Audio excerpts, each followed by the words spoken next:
Hello, Geeks and Gamers. Matt Lemke here with your gamer goggles. I'm at Nazca Games booth with Emerson, who is actually like owner, designer, everything, right? Currently, yes. He's everything. He's the one in their game production. They have made 2 games. Now, I'm a little confused about Trick or Treat. Okay. I kind of saw some information that said it wasn't out yet, but you gave a copy to me at Origins. Yeah, it's been out. It's been out since 2012, but it didn't hit distribution until March of last year. That must be what I heard about. Yeah. Okay. And I didn't get to look at Trick or Treat yet, but I looked at Volt, and we've played it half a dozen times or more since Origins. Fantastic. So, it's simple, it's quick, it's fast. There's a good bit of critical thinking in it. We had some ideas for alternate rules like bumper cars. Oh, excellent. Okay. I definitely invite fans and gamers to send some suggestions and things like that. So you can always send in any suggestions or comments. Okay, we'll do that because my kids they've had some fun with some of the things that we've done. Cool. Like initially we played the game wrong. We didn't. Sometimes we didn't move and we just shot in 4 different directions. That's a valid strategy sometimes. Okay. Yeah. I thought you could only use 2 dice. You can only use 2 dice on up to 2 dice on movement. So since you have 3 dice, you can put all 3 dice on the weapons if you'd like. So if you want to be kind of like a standing turret. And I've seen people who just sat and they park themselves in a particular spot and just start shooting, hoping to get their victory points that way. So it's a valid strategy. It's a valid strategy, and it sometimes can be fun. Yeah. My daughter's really good at running people into pits. Excellent. Really good. But anyway, what is Trick or Treat about? Oh, it's a small little family-friendly little card game.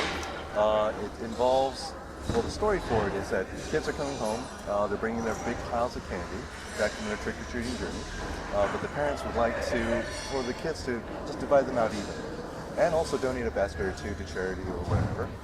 So the premise of the game is that each person will have a basket, and they'll have a secret number associated with the basket, so you know which basket is yours, but you don't know what basket your opponents have. The object of the game is to get the most candy in your basket. So each round you're just drawing a candy card, placing candy in a basket. Now the trick is that, you're probably thinking, well, why don't I just put as much candy into my basket as I can? Well, the trick is that one of your friends, or one of your opponents, if they can correctly guess which basket is yours, they can bump you out of the game. So you want to try to get as much candy in your basket without letting everyone know which basket is yours. So it's a very light, it's plays in about 10 minutes, it's very family friendly. It plays 2 minutes is quick. Yeah, it plays very quickly. It usually doesn't induce AP, so it's usually about 10-15 minutes. Okay. Yeah. Okay. So it's out in stores now. That's good. And Volt's already out. Yes. It looks like this. Yes. And it really is super fun. Well, Are you planning on like any expansions for Volt? I do have expansions planned or in the development stage. And when I mean development, we're play testing them. We got some ideas that we're throwing around and things like that, but no set production schedule as of yet. Okay. And you've got 2 games that you're working on bringing to fruition that you're demoing here at Gen Con. Yes. So for folks who have been keeping up with Nazca Game news, they may be familiar with Cipher Ops, which was supposed to be a Gen Con release. And so I do apologize for the people who are waiting for this game, but it's actually going to be a new game that is going to be co-published with another publisher. So it's kind of gone back a little bit back to the drawing board and it's going to include new artwork. And one of the big things that I'm really excited about is that it's going to come with plastic miniatures. Oh, so instead of like the wooden tokens across the board, let me describe a little bit about what Cipher Ops is. I'm hoping it is going to be one of the first stealth action games in a line of stealth action games. And so the main mechanism is hidden movement. So in this game, one player is going to be playing the spy, who's trying to infiltrate a military base. So if you're familiar with games like Metal Gear Solid in the video game world, or Splinter Cell, you'll have one player that's going to be playing as a spy trying to sneak to the base. The other player is going to be playing the spy hunters that are trying to hunt him down. Excellent. So it's from what I've been told, it's been a very tense game. And so hopefully it'll be something that we can make some announcements out in the next few months. And I'll hopefully be able to show some artwork and things like that. Because what I've that'd be all good. Yeah, so what I've seen has been It's absolutely fantastic. I love the new artwork that the publisher's providing. And the new production is going to be in a bigger box. It's going to be a bigger board with plastic miniatures, so I'm really excited about that. So I can't share too much more about it just yet. That's fair. Yeah. But Suitcase is much farther along. Yes, Suitcase is a new. It's also a lot like Tricks and Treats. It's a very short filler game, and the premise of the game is very. We have a very. Right now, it's not quite a final story, but you've seen those like kind of campy spy movies where you have one person that's trying to deliver a suitcase. It was like Top Secret, wasn't it? Yeah, like exactly, like Top Secret. Like or those Leslie Nielsen movies. Oh yes, Leslie Nielsen. So imagine when you have like a drop point where people are dropping suitcases, and it was a popular one. What if like a whole bunch of people were dropping off their suitcase? Well, what kind of mad story would come out of that? So right. that's sort of the story behind Suitcase. So in this game, the rules are really simple. Everyone's going to be dealt a suitcase, and it will either have it has a particular monetary value, so you can have they range in value from like plus 15 all the way to minus 15, and you can have any number in between in increments of 5. So you have a plus 15, plus 10, all the way down to minus 5, minus 10, minus 15. These cards are going to get dealt randomly, and the object of the game is to get the most money. And each person is also going to start with money. So everyone starts with $15, $15 million.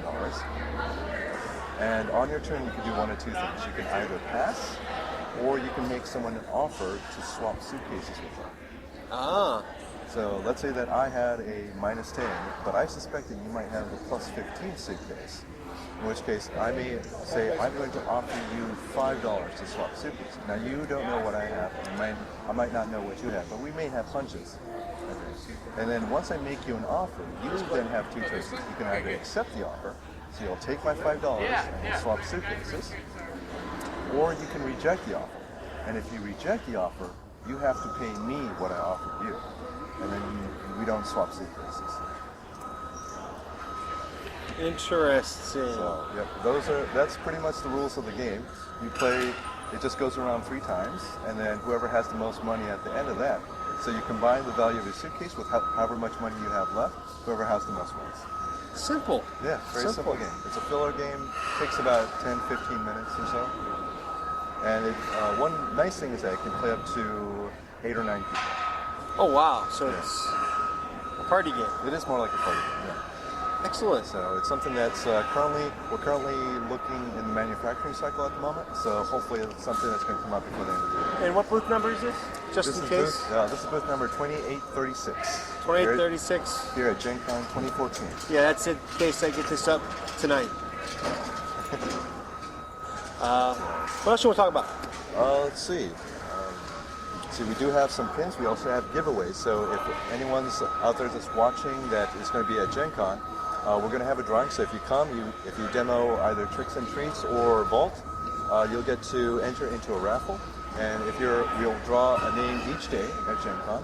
And if you're the winner, you're going to be one of the first people to get a copy of Suitcase. Oh, very nice. Yeah. Very nice. Yeah. Very nice. I like that. Yeah. So, on your free time, what do you play? On my free time, I'm a very eclectic gamer. I like all kinds of games. I love party games. I really enjoy Euro games. I really enjoy thematic games. I guess they're affectionately known as Ameritrash games. I really enjoy those. So yeah, and I play video games occasionally as well. If I can't get together with Yeah, some you were gamers. talking about your love for Metal Gear Solid. Yeah. Yeah. Yeah. I know some people hate it, but I really enjoy the series. I never got into. I mean, I get into the games and then I have to stop because life gets in the way, and then I just never finish them. So I kind of stopped playing them. Oh yeah, that happens. It does. It's been a good interview. Yeah, so thanks Matt, for your time. Thank you very much. You're welcome. Yeah. So hopefully you can stop by again. Maybe we can give you some demos. Demos, yeah. Look forward for them. We're going to come by and try and get them on tape before I leave. Okay, fantastic. It's excellent. Fantastic. Thank you very much. Yeah, well, thank you for stopping by. See you guys whenever you see this, if that made any sense. Yeah.